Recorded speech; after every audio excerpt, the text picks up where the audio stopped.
Good morning, grade 12s. We are going to finish the last couple of examples in our 9.2 notes. This first one here, example 2, that we've started off but haven't finished, I'm just going to walk us through a little bit again. So, first things first, just like we did in that previous example, the A and the D value, you can tell directly from the equation itself. So A is 6 and D is -4. And that information translates directly to some information about that sine curve. So the A value very directly is the amplitude. That's how high from the midline, that's the midline here, how high up the wave will go and how high down the wave will go from that midline. Now the D value represents where that midline is. So that midline is located at y is equal to -4. So using that information, where the midline is located and how high up and how high down from the midline we are going to travel, we can figure out the minimum and the maximum values. So here, this maximum, remember we started the midline and then we would go up 6 because of the amplitude to get to +2 as our highest place. And then kind of similar idea, we'd start at the midline, but this time we'd go down 6 to get to the minimum. Now, the nice thing about knowing that maximum and that minimum right away is I know when that wave repeats over and over and over again, it's always going to hit the exact same maximum and it's going to hit the exact same minimum, which tells me a lot about my range, right? My range represents what's the minimum value I'm going to reach and what's the maximum value I'm going to reach. I know I'm going to do that over and over and over again, but that minimum and maximum are going to stay consistent. So we were able to say that that minimum is going to be -10, that maximum is going to be +2. We use square brackets because those values are actually included in our graph. I know that the point of +2 on my y is going to be exactly where I do that dot, and this -10 for the y is going to be exactly at the trough of that. Of course, I can also represent it in that other notation. I could say the set of all y such that -10 is the smaller or equal to y, which is smaller than equal to 2, and y is an element of the set of real numbers. For my domain talks about my left, right. Well, in this graph here, I know the graph of a sine wave goes on forever and ever and ever. It repeats, it's periodic. So I know that I will go on forever and ever and ever to the left and forever and ever and ever to the right. So -infinity to +infinity. And that other notation would be the x, set of all x such that x is an element of that set of real numbers. Okay, period and phase shift take a little bit more work than everything else.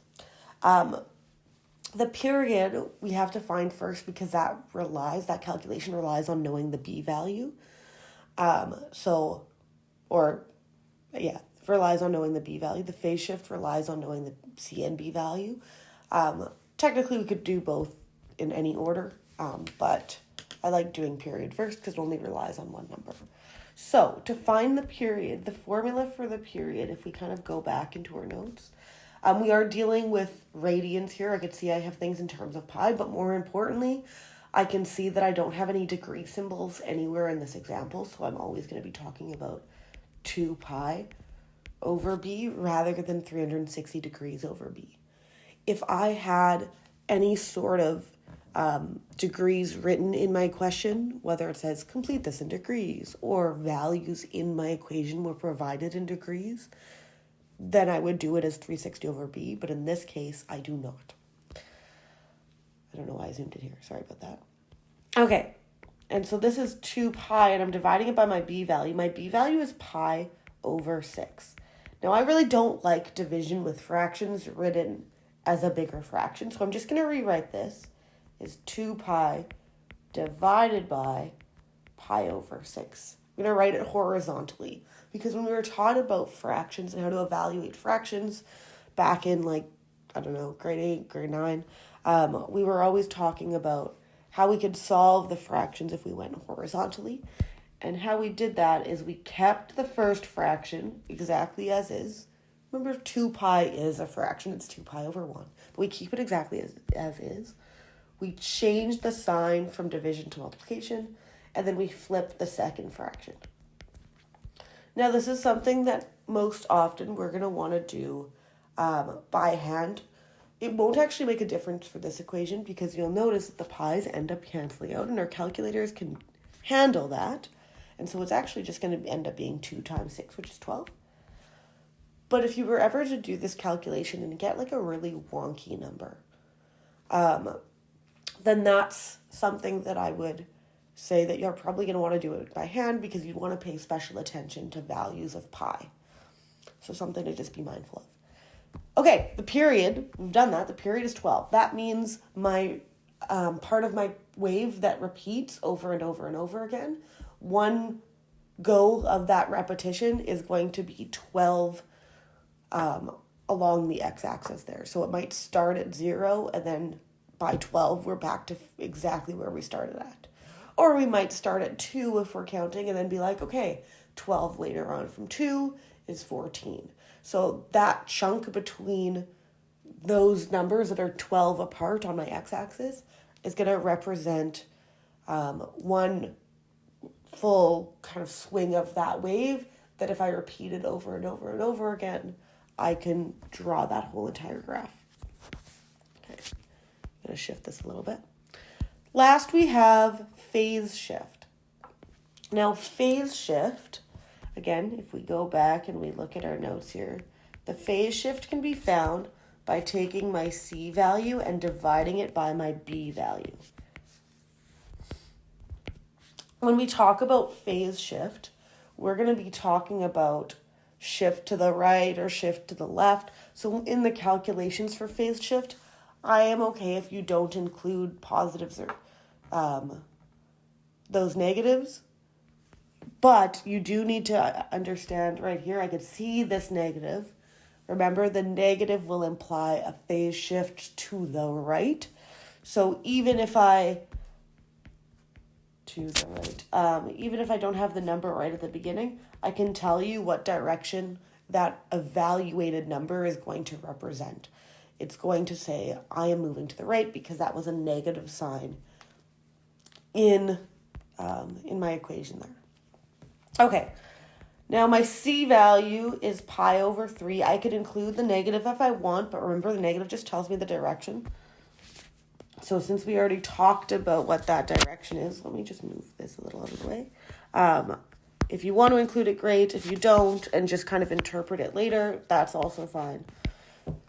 So I have pi over 3 and I'm going to divide it by pi over 6. Now I'm just going to go ahead and straight away write this as horizontal division. And then I'm going to keep my first fraction. I'm going to change to multiplication. I'm going to flip my second fraction. And just like before, we'll notice in this case, the pi's cancel out. I might also notice that these reduce. And I end up with a phase shift of 2. Reminder that because that C value was negative, I'm going to shift 2 to the right. Now, when you're checking your answers in this homework, I actually don't really want you to check the answer key. I want you to check and open Desmos, plug in the equation, so I've plugged in the equation here, and see if what you've got kind of matches this, because Desmos is something you're going to have on the test. Desmos is going to be something that you have on the final exam. So if you get used to being able to check those answers using the tools that you're going to have for the test for the final exam, then I think that's going to serve you better come June than, checking the answer key. Okay, so first things first, I want to check my minimums and my maximums. I have 2 as my max, negative 10 as my min. I'm pretty stoked about that. What I like to do is I like to draw in that midline, A, to see if it actually lies in the middle. So y is equal to negative 4. But also, that midline is going to help talk about that phase shift. Because remember, in a sine graph, typically non-shifted starting point of a sine graph is that we start with a point on the midline that's supposed to be the y-intercept, but we could see it's not the y-intercept, right? I'm 2 to the right of the y-intercept. And then I travel up. This 8 comma -4 wouldn't be my starting point because even though I'm at the midline, I'm opening down from there. So I'm looking here. And that actually tells me a lot about my phase shift. So instead of starting at 0, I'm starting at 2. Excuse me. And it's 2 to the right-hand side of that y-intercept. So I've got that. I'm feeling really good about 1, 2, 3, 4, and 5. Okay.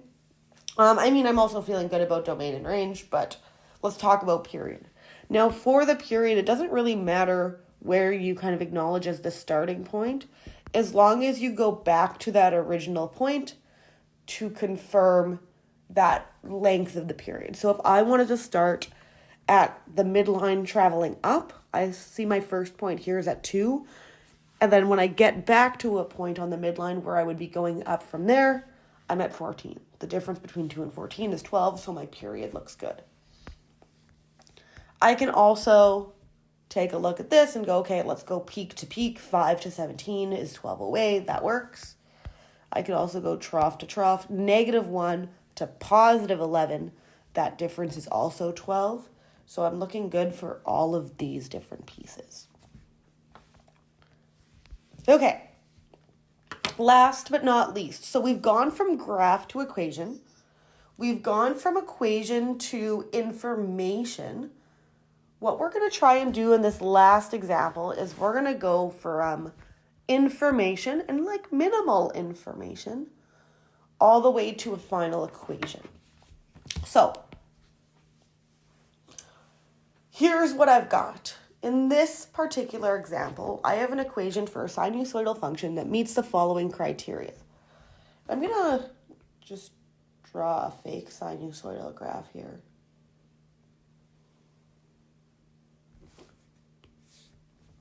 I'm going to draw on that midline, or that median,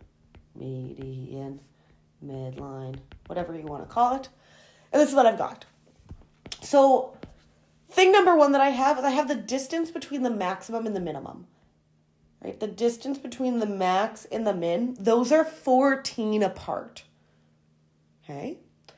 Well, if the distance from the max to the min is 14 apart, I actually want to know the amplitude. So the amplitude is the distance from the max to the midline or the midline to the bottom. It's actually going to be half of that distance. So the amplitude is represented by the A value in my graph. I might notice that in the equation for finding A, I go max minus min divided by 2. Or just visually speaking, I could talk about, well, if the top and bottom are 14 apart, then the top to the middle must only be 7 apart. So when I build that equation, which I'll start kind of building at the bottom here,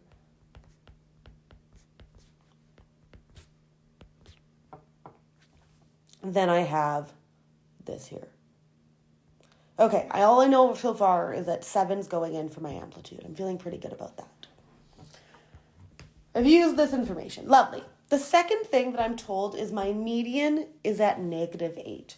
So my median line is at -8. So y is equal to -8 would be my median. I could figure out my max from here. I could figure out my min from here now, right? If I want to try and maybe graph it and see if it'll match.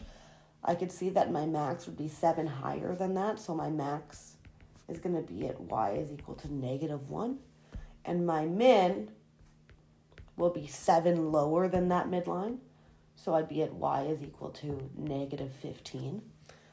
That doesn't really help me build my equation, but when we eventually do plug in our equation into Desmos, I like to see if what I'm expecting from the information is going to match on that graph. So even though we're not needing max and min to make that equation, I find it really helpful for that purpose. Okay, but the median actually tells me the position of that midline and that D value of my graph. So I know D is going to be -8 because my midline position is going to be what my D value is. So I'm going to shift to the bottom here. I have -8. Okay. From there, I have a period of 4. For a period of 4, a period is how I can help find my b value. My b value is found by 2 pi divided by my period. Some of you might think, well, isn't it also 360 divided by my period? Technically, yes, but like we said in the previous example, we're always going to be dealing with radian unless somewhere in this question it talks about degrees. And because it doesn't say anything about degrees, it doesn't have any values in degrees, it doesn't tell you to work in degrees, we are always going to be working in radians as that default. So instead of period, I'm going to write 4. Well, this is kind of nice because I just have 2 pi over 4, which I'm going to reduce. In this case, I'm kind of treating pi a little bit like a variable in the sense that I'm just going to reduce the 2 and the 4 and leave the pi exactly as is. So 2 over 4 reduces to 1 over 2. So I could write 1 pi over 2. But I know that whenever I'm multiplying something by 1, I don't have to write that 1. So that just gets me a b value of pi over 2. Pi over 2. All right. All I need left is talking about that c value. Now, it says it's shifted 1.5 to the left. Okay, if I'm shifting to the left, I know my c value is going to be positive, right? Left ends up with a positive c value, right ends up with a negative c value. So automatically I know, excuse me, that I'm going to end up with a positive c value. To find c, I take that horizontal phase shift, and I times it by b. Okay, so I'm going to take exactly those numbers. So I had a horizontal shift of 1.5, and I'm going to times it by b, which is pi over 2. Now, when we're multiplying, I have a decimal here and I have a fraction here, and it's actually much nicer to work with both fractions, not mix and match them. So if you can, in your head, figure out what 1.5 as a fraction is, great. If you're like, no, my mental math is not mental mathing today, that's okay too. Just go ahead and math frac 1.5 and you get 3 over 2. And that allows me to go ahead and multiply. Remember that when we're dealing with pi, sometimes we'll have to do this multiplication by hand, but all of these numbers are never going to get ridiculously chaotic or any of that. To multiply fractions, I go top by top, so 3 times pi just gives me 3 pi. And bottom times bottom, which gives me 4. So I get 3 pi over 4. Now, this is actually my final answer here. I'm pretty happy about it. What I'm going to do is I'm actually going to go ahead and go to Desmos. Hey, come back. Desmos. I'm going to erase everything else that I dealt with. And I'm going to plug in this. So y is equal to 7 sine pi over 2x plus 3 pi. Oh man, I've been plugging in this wrong. Okay. Pi over 2.